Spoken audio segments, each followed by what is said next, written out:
Billy, the one thing that all athletes have in common, man, I'm super excited. Messaged you yesterday about this topic. I can't wait to jump into this thing, man. The one thing that we all have in common, the same thing that Mike Trout has, you have, that I have, that LeBron James has, and it's just a matter of how we use it. So, what is that one thing that you guys are thinking about? For those of you that are jumping on, first of all, thank you for joining us. Of course, Billy always brings a ton of value, but the one thing is time. And time, obviously, we have 24 hours in a day. And this isn't just going to be a talk. This isn't just going to be 30 minutes of talking about, trying to pump you up that we only have 86,000 seconds in a day. It's going to be really about the use of your time. So, Billy, thank you for coming on again, man. This is awesome to have you on 3 weeks in a row. I'll let you take it away, man. For sure, dude. Thanks for having me. Happy to be here again. I love the cover art for the intro with your face. Whoever did that knows what they're doing. Appreciate that, man. Gets me hyped up every time. But yeah, dealing with time. I mean, very important subject. Like you said, everyone has the same amount of time. It's just how do we utilize that time? I'm going to bring in a different kind of perspective that maybe isn't well known to people, but I think with time, instead of rushing and trying to get everything done, and always being in a hurry, I think sometimes we can actually slow down and take our time, and that actually helps us to use our time more wisely. So if we can kind of focus on one thing at a time and really, focus all our energy, all our thoughts and beliefs into that, then we'll actually find that we have more time after we accomplish that task. So that's kind of how I want to get started. See what you have to think about that. Yeah, man, this is completely unprepared. I didn't know that's the route you were going to go. This is a book I'm reading right now, Living with the Monks, Jesse Itzler, and he went to live with some monks in New Skeet, up in the Northeast. I believe it was New York or Connecticut. And one of his biggest lessons, Jesse Itzler. He's a big business guy, personal development guy, mindset guy. One of his biggest takeaways from living with monks for 2 weeks was a term he calls monotasking. And monotasking is exactly what you just described, that giving 100% focus to what you're doing in the moment, it actually, the way he describes it, gives you more energy, more clarity, more efficiency in your entire day. And he said he learned this through washing the dishes. They had an event at the monastery where he had to wash dishes for over 100 people. It might sound like a large task or a pain in the ass or something like that, but through washing the dishes for over 100 people, just simply focusing on that one thing actually makes you more efficient. It actually brings you a lot of clarity. I agree 100%. When you can really focus, your full mindset into something, it allows you to get rid of distractions, first of all, which is huge. And then it allows you to actually, focus in on what you're doing. And then you're not thinking about time because all you're focused on is that one task, and then nothing else matters, which, looking at, all the elite athletes, elite business people, entrepreneurs, whatever, a piece of advice that they would give people is to try to have your best focus for the most important parts of your day. So if the most important part of your day is going to talk to people or going to, make connections with other like-minded people, then you should put all your focus, all your energy, and all your time into that. And then whenever you're done with that, don't worry about how much time it takes, because, that's what matters. That's what's important. As an athlete, if you're going to work out, don't say, oh, I only have an hour to work out. Hopefully you can allot an unlimited amount of time, and then your body's going to tell you when your workout is finished. But if you can apply 100% focus during your workout, not only will you get more out of it, but you'll probably get done quicker, and then your mind will be cleared. And when you're done, you're going to feel a lot better and a lot more accomplished without timing it. Oh, I only have an hour. I can only work out for this amount of time. Kind of just go with the flow and see where your body takes you, and your body will know when it's, when you're done. Yeah, man. I really believe that there's two types of people. There's like the strict time management people that, you know, are detailed down to the very second. And I think you have to have some aspect of that. But you also have to have the aspect where you're flexible and you're willing to adapt and you're willing to adjust. You know, not that you just go through the day willy-nilly with no plan, right? With no structure, right? Mm-hmm. And obviously what works for you is got to be ultimately what you decide to do, because what works for you might not work for me. Right. But I agree 100% in regards to time. I mean, just think about a workout, for example, because explaining things from a physical perspective, I think translates a lot of times to how things process on the mental side. But think about a workout. If you give 100% of your focus in that time to your workout, do you think it's going to be more beneficial? Absolutely, man. If you have 100% focus, let's just use a very generic exercise, right? 100% focus on your bench press, for example. And you're focusing on the muscles that are supposed to be working, and you're focusing on your proper form, and you're focusing on, you know, positioning yourself correctly on the bench. That workout's going to be way more beneficial. And I'm a victim of this a million times over, going to the gym and you're thinking about something else. You're thinking about work. You're thinking about something else you have to do that day. You're thinking about something that happened in the past, something you're doing in the future. So while you're physically doing it, you're not getting as much out of it. Exactly. So not only your muscles are going to respond better with that focus, but also mentally, you're also going to strengthen your mental focus, and you're going to have more clarity, like we talked about. And it's huge when, you know, your body and your mind are obviously connected, and they're even more connected than most people think. So the more intent, I like to call it intent, which is just, you know, what you're trying to get out of that. If you're trying to get stronger out of your workout, not only can you get stronger physically with really focusing 100% on what you're doing, but you're training your mind to be able to focus on that sole task. So then when you get out on the diamond, you're on the mound, your sole focus is on the catcher's glove. Or, you know, you're in the box, your sole focus is release point of the pitcher, see ball, hit ball. So at all times, we can not only strengthen our bodies while working out, but also our minds. Yeah, man, I agree 100%. There has to be an intent. There has to be some sort of outcome that you're looking to get from it, instead of just going through the day, right? Getting through that to-do list. So, you know, a big kick I've been on lately is finding the value in excess time. And here's just a little perspective that I want to share with everyone, is that if you find a 10-minute pocket, now I'm actually, this really pisses me off, because there's a lot of people online that are, you know, grind, work 24/7, 365, right? And we'll get into that maybe in a couple of minutes, but something to put things in perspective as far as time. And I'll give you a perfect example from my life, something that I'm trying to do right now. As soon as my alarm goes off in the morning, is to just simply put my feet on the floor and go. Am I perfect at it? No. But if you find a 10-minute pocket throughout your day, over the course of a year, that adds up to over 60 hours. Just 10 minutes a day. A 10-minute pocket every single day adds up to over 60 hours. Over a week and a half of work, right? A typical work week is 40 hours.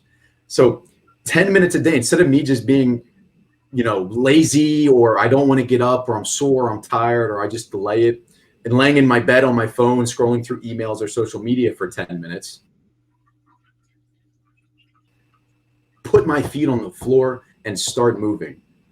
So that 10-minute pocket, I mean, I invite everyone to find 10 minutes throughout your day. And it's not about filling that 10 minutes with more work or more grind or more physical stuff. And this is the kind of stuff that really pisses me off, because I shared this with another audience, that perspective of 10 minutes a day. And it adds up to 60 hours over the course of a year. And then, of course, you get the people chiming in. And I'm not going to say it pisses me off. It's just, it blows my mind. I'll say that.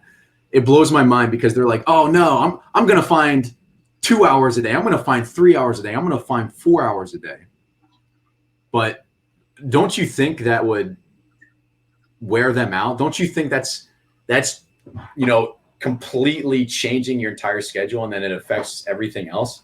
I know I just rambled on there for a couple of minutes, man, but I'd love to get your thoughts on what I just said. Yeah, I'm surprised that you're saying you're pissed off, dude. I never really seen you mad. Yeah, that's poor choice of words, but you're passionate about it. You know, yeah, you got to be passionate about something. But yeah, I agree. So, I mean, there's people like Gary Vee, for example, who, I respect from what he's done. He's done great stuff. He's very successful. He loves his life. Good for him. But not everyone can live with that mentality of just grind, because your body and your mind need space to kind of relax and rejuvenate. So yeah, we want to make wise use of our time, but there's a time and place for everything. I mean, life's all about balance. So, if you get out of bed right away, like you're saying, and you don't spend that 10 to 15 minutes on your phone, then maybe you could find that 10 to 15 minutes another time in the day if you want to go on your phone, and that's totally fine. As long as you're not spending hours upon hours doing nothing. But if you're trying to find, that extra 10 minutes, what do I do that's productive?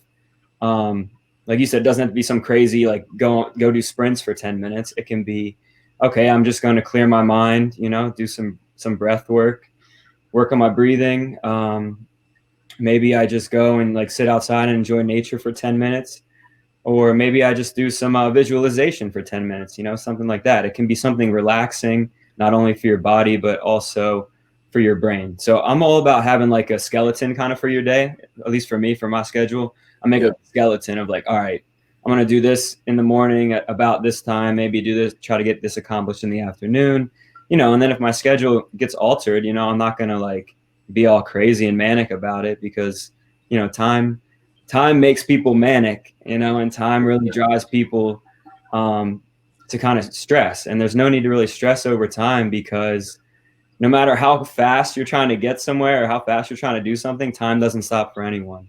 So you might as well enjoy the moments that you have instead of like rushing through it. All right, this is what I have to do next. Enjoy what you have in this moment, which is like what people call mindfulness. Yeah, with what you're saying too, man, it's that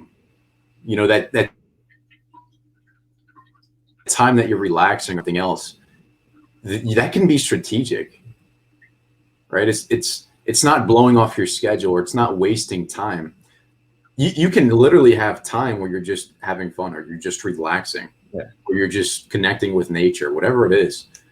It's not about managing your time and filling up your to-do list with 100 things to do in a day. And if you're one of those people, if you're a huge time management person that loves the structure of every 30 minutes or every hour, I strongly suggest that you try to implement what Billy just said, having pockets of your day where you're literally just relaxing, or you're literally just trying to reconnect with your mind. I mean, we can talk about meditation, you can talk about all sorts of different things, but we're talking about time today.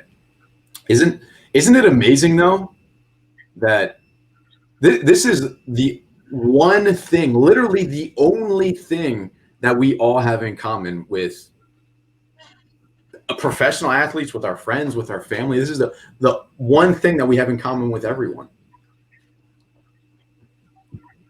So how does the professional athlete find time to, take care of his family? Or if he doesn't have like kids or anything, how, he still spends time with loved ones, with his relationships. How does he find time to do that? Get in the gym, work on his skill work, go to team meetings, watch film, and do all these things. How do you think he finds the time? And I think it comes down to mental discipline. So he's more disciplined where, he has a schedule and he's going to try to adhere to it. It's not going to be perfect ever, because things are going to pop up, and that's fine. But he has the discipline. Okay, instead of, sitting on my phone for the next half hour, just looking at social media, I'm going to go and, help my grandma get groceries, whatever. I'm going to do something to fill up my day that's productive, and it doesn't have to be like crazy stressful or crazy exertion. But as long as you try to stick to, a few goals that you want to accomplish for that day. And it doesn't have to be 100 things. It can just be maybe 1 or 2 or even 3 three tasks that you really want to get accomplished, and you're going to pour your heart and your soul, and every second you're going to be focused on that. And I think that's how the professional athlete and the elite performers find time to accomplish everything, is they pour their heart and soul into their workout or their training whenever they're doing it. I agree, man. They're getting 100% out of that time. Have you ever done any like time audits or anything like that on your own schedule, like for a day or for a week or something like that? No, I kind of, like I said, I make that skeleton schedule and try to adhere to that. And then, I just make changes where I need to. I listen to my body. If I enjoy like going on a walk in the morning rather than going to take care of all my emails and stuff on the computer, and that's more better for my mental health, and I'm going to do that. Or if that day I'd rather be on the computer and talk to you and make connections that way, then that's what I'm going to do. So I think the big thing is listening to your body and listening to that intuition. What do I want to do today, and how is it going to help me for today and the future? Yeah, you're very in tune. You're very connected with the sensations that you have, the feelings, the emotions, the physical side of things. So that's something that not a lot of people have, man. Yeah. Finding your intuition is tough, especially in today's society, because we have distractions all over the place. And there's a lot of people telling you when you should do things, why you should do things, how you should do them.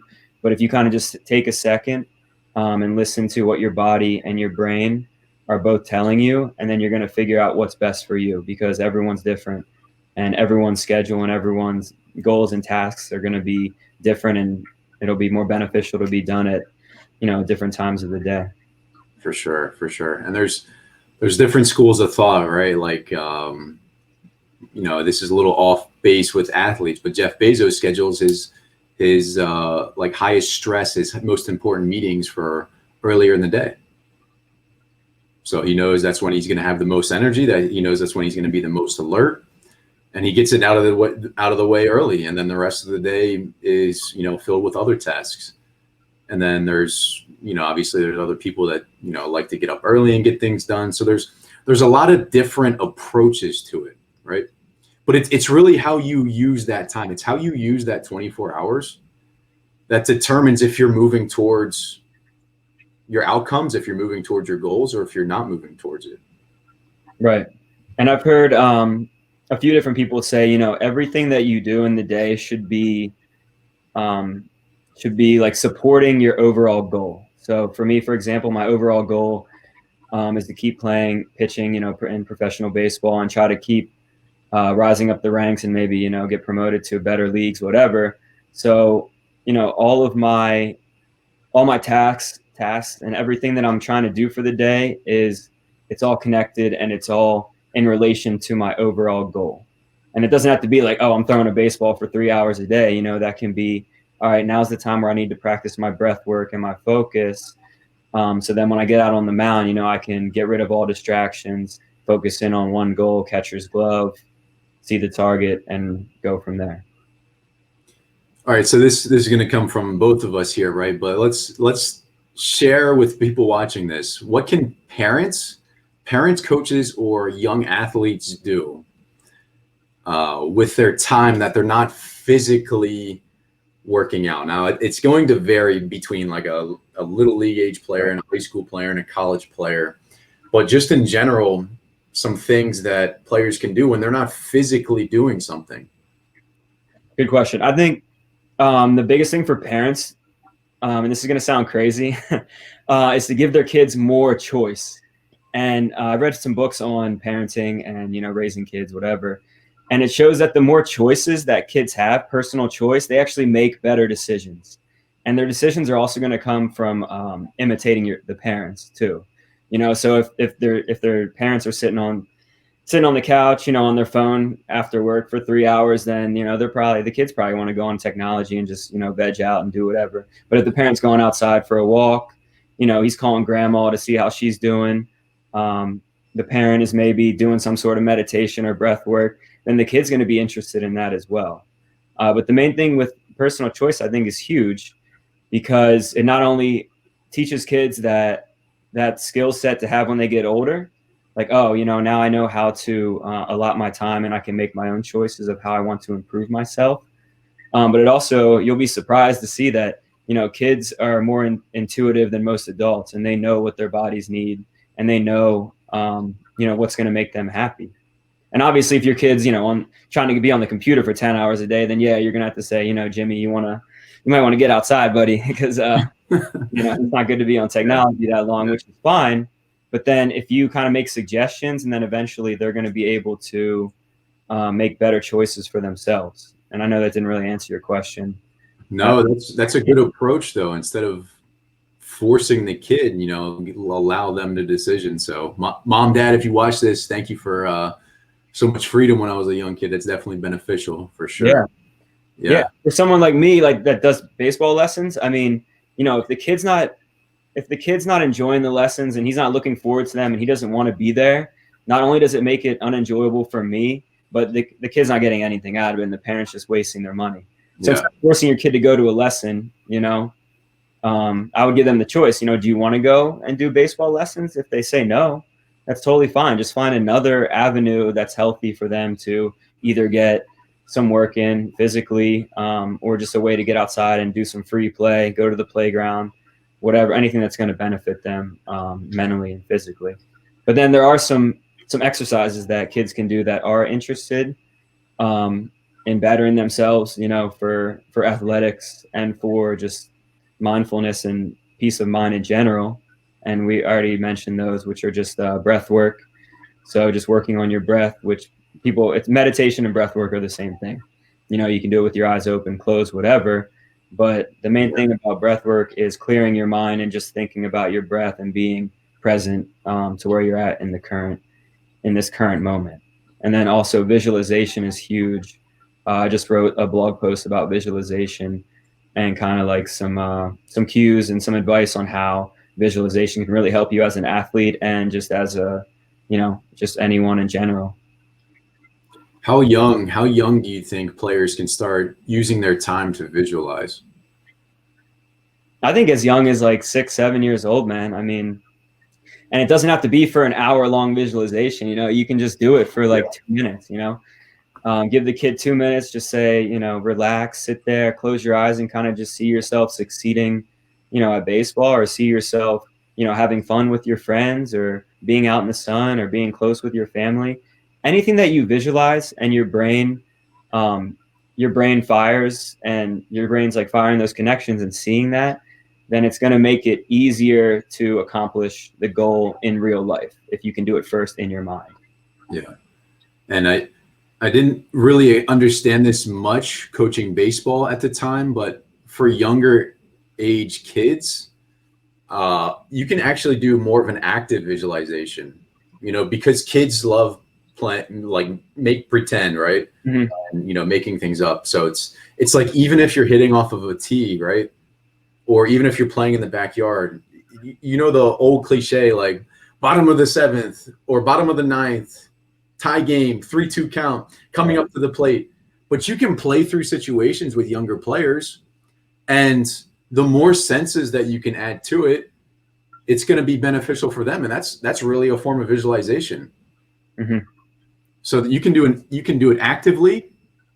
So I don't want to get too far off the topic of time, but it's a perfect use of time to visualize at such an early age, all the way through playing professionally. And actually, we'll share with that without getting too far off the topic of time. Yeah, there's a cool drill. This will only take like 30 seconds to explain. It's just like an active visualization where you're either hitting a ball off the tee or throwing a ball. So the kid's just going to have a target or a catch or whatever, someone catching the ball. But if you're throwing, then you see the target. All right, now close your eyes, go through your windup or whatever, your throwing motion, and try to hit the target with your eyes closed. So this will enhance their visualization skills by, when their eyes are closed, they're visualizing the target. And then they can kind of like, they can complete the task with their eyes closed, which is much more challenging than doing it with your eyes open. Same thing off the tee. Have them look at the ball on the tee. All right, close your eyes. Now try to hit it with your eyes closed. visualize the ball with your eyes closed, see the ball there, try to hit it, you know, and obviously they're not going to have a success right away, but they'll get better at it. And it's just a fun exercise for kids to try. That's cool. I would love to see a kid try that, man. Probably. Yeah, we've done it at classes, dude. The kids love it. It's cool. Yeah. Yeah. And some kids can hit the target right away, eyes closed, and it's amazing. Yeah. For coaches, I got to put this little 2 cents in, right? For coaches, stop doing, and if this pisses you off, I'd love to have a discussion with you in the comments. Stop doing monotonous tasks that aren't helping your players. Stop going through bunt defenses. Stop going through the motions. Stop hitting ground balls right at them when they're not making the most out of that time. Right. As a coach, you only have so much time to practice, you know, where kids are going to be focused. So having a 3-hour practice, I think is asinine, especially for high school players, because, you know, they went through school all day. They have homework. They have girls to think about. Like, they got a lot of shit to do. So if you have maybe like an hour and a half practice where it's very focused, you know, very regimented, you're focused on every single rep, you can get a lot more done in an hour and a half than 3 hours of bullshit where everyone's taking BP on the field, and like that takes an hour and a half in and of itself. And, you know, the players who are shagging get really nothing out of it other than connecting with their teammates, you know, while talking. And then I see coaches that are like, stop talking in the outfield, stop bullshitting during BP. Like, what do you want me to do, dude? I'm standing out here watching a guy hit batting practice for 2 hours, you know? Yeah. And that's actually a great time for you to connect with your teammates. For sure. Well, Billy, there's a ton of stuff we can talk about with time. Honestly, these talks, they go fast, man. They go quick. So definitely a lot of gold nuggets in there. I know you have something special that you want to share with people watching this, listening to this. So I'm going to put your website up here if you want to share that with everyone. Thank you very much. I appreciate it. And then can I just add my closing remarks? Absolutely, man. I think the biggest takeaway from this discussion about time is the first thing that we talked about. And it's really to focus whatever task you're doing 100%. You need 100% focus on that task, and don't rush through it. You know, take your time, allow yourself plenty of time to get your workout done, to get your reading done, to cook breakfast, you know, allow yourself plenty of time where you can really focus in 100%. And it's crazy that you'll see if you're able to do that, you actually are going to have more time, and everything will kind of fall into place when you're not rushing and when you really just take your time, appreciate every second, and live in the moment. That's a very, very great piece of advice, man. Difficult thing to do, but it's very difficult. Practicing every single day, man. So, and you're not gonna be perfect ever, you know. So just if you can practice each day, you know, my mind is here and it's here only. You know, we're doing this talk. I'm all here. I'm not thinking about, you know, the soup I got cooking in the crock pot. Till now, though. until you bring it to your awareness, for sure. Excellent, man. Always great talking with you. You have camps coming up, correct? Yeah, we're going to have some classes coming up in January, February, March. We're not sure about the times or days or location yet, but we got something in the works for sure. And like I said, if you were able to tune in live, send me a message on here, email, whatever, and just let me know that you listened to the show. We appreciate it, and I'll get you in for any baseball or softball class that you want to participate in. Free on me. Harrisburg area, Billy Philo, Masterful Mechanics. Check it out. Website's down below. Billy, thanks for coming on again, man. It's always a pleasure. Of course, bro. Appreciate it. Thanks for having me. Peace out, dude.